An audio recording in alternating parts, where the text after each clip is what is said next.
Problems వస్తాయన్నా అదేం కాదని చాలా ఈజీ 5:4 అంటే 5/4 అంతే శాతంలోకి మార్చండి అన్నాడు ఆల్రెడీ బేసిక్ క్లాస్లో చెప్పానండి శాతంలోకి మార్చాలంటే ఏం లేదండి అది భిన్న రూపమైన నెంబర్ అయినా డెసిమల్ అయినా సరే ఏదైనా శాతంలోకి మార్చాలంటే ఇంటూ 100 సింపుల్ అండి ఈ 4 దీని 100కి 25 టైమ్స్ పోతుంది 25 5s are 125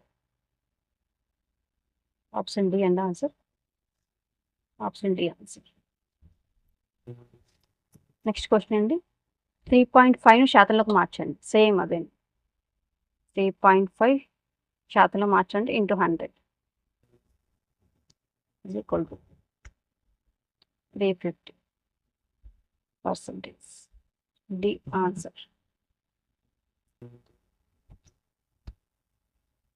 ఓ శాతంలో సగంను దశాంశ రూపంలో వ్రాయండి అన్నారు ఒక శాతం అంటే 1%. 1%లో సగం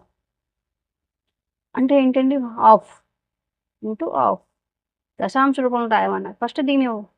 1% సగం అంటే చూద్దాం 1% సగం అంటే 1/100 ఇంటూ 1/2 అంటే 1/200 వాళ్ళు దీన్ని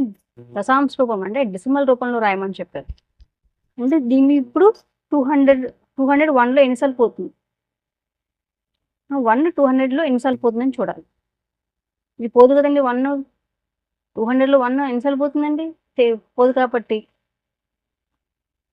1 పక్కన 0 పెడితే పోతుందా పోదు మళ్ళీ ఇంకో 0 పెడితే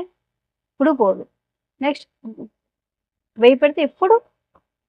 200 1000లో పోతుంది ఎన్నిసార్లు అండి 5 టైమ్స్ పోతుంది ఇప్పుడు 5 ఆన్సర్ ఎన్ని జీరోస్ పెడితే ఇది పోయిందండి